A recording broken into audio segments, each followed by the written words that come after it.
Libya के पूर्व तानाशाह मुअम्मर गद्दाफी के बेटे और उनके उत्तराधिकारी माने जाने वाले सैफ अल इस्लाम गद्दाफी की हाल ही में उनके घर में गोली मारकर हत्या कर दी गई। ये खबर मंगलवार को उनकी कार्यालय द्वारा जारी किए गए बयान में सामने आई। बयान में बताया गया कि ये मामला उनके घर में घुसे 4 अज्ञात बंदूकधारियों और सैफ अल इस्लाम के बीच हुई सीधी मुठभेड़ के दौरान हुआ। रिपोर्ट्स के मुताबिक घटना उस समय हुई जब सैफ अपने घर के बगीचे में मौजूद थे। अचानक 4 अज्ञात हमलावर वहां पहुंचे और उन पर गोलियां चलानी शुरू कर दी। हमलावरों ने अपने हमले के तुरंत बाद मौके से भागने की सफलता प्राप्त की। गद्दाफी परिवार ने मीडिया को बताया कि हमला पूरी तैयारी के साथ किया गया था और हमलावर काफी संगठित दिखाई दिए। वहीं सैफ अल इस्लाम गद्दाफी का नाम लीबिया की राजनीति में काफी महत्व रखता था। वो मुअम्मर गद्दाफी के शासनकाल के दौरान देश के सबसे ताकतवर लोगों में से एक माने जाते थे। 2011 में अपने पिता के सत्ता से हटने के बाद सैफ अल इस्लाम को 1 दशक तक कैद और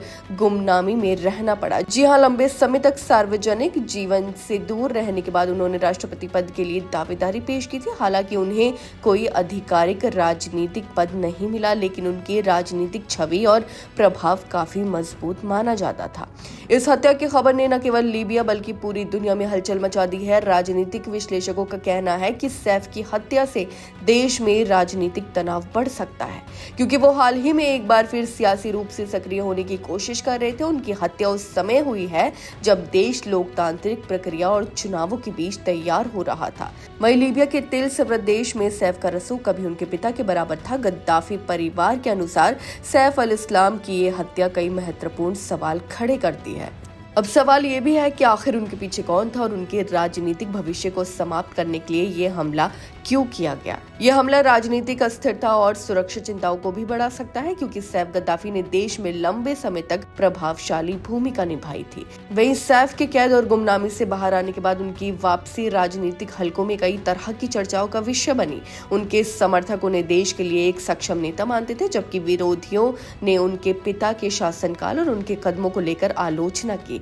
इस हत्या ने लीबिया के भविष्य को लेकर अनिश्चितता को और बढ़ा दिया है। वहीं हत्याकांड के बाद लीबिया में सुरक्षा व्यवस्था को लेकर सवाल खड़े हो रहे हैं। ये घटना ये संकेत देती है कि राजनीतिक नेतृत्व पर हमले की आशंका अभी भी बनी हुई है। फिलहाल हत्या के पीछे के उद्देश्य और हमलावरों की पहचान सार्वजनिक नहीं की गई है। सैफ अल इस्लाम गद्दाफी की हत्या ने देश में एक नई राजनीतिक जटिलता पैदा कर दी है।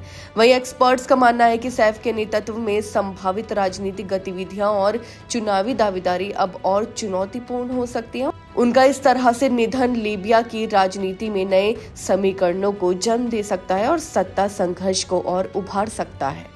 कुल मिलाकर सैफ अल इस्लाम गद्दाफी की हत्या ने लीबिया और अंतर्राष्ट्रीय समुदाय दोनों में चौंकाने वाली प्रतिक्रिया पैदा की है। उनके जीवन और राजनीतिक करियर का यह अचानक अंत देश की राजनीति में एक गहरा प्रभाव छोड़ सकता है।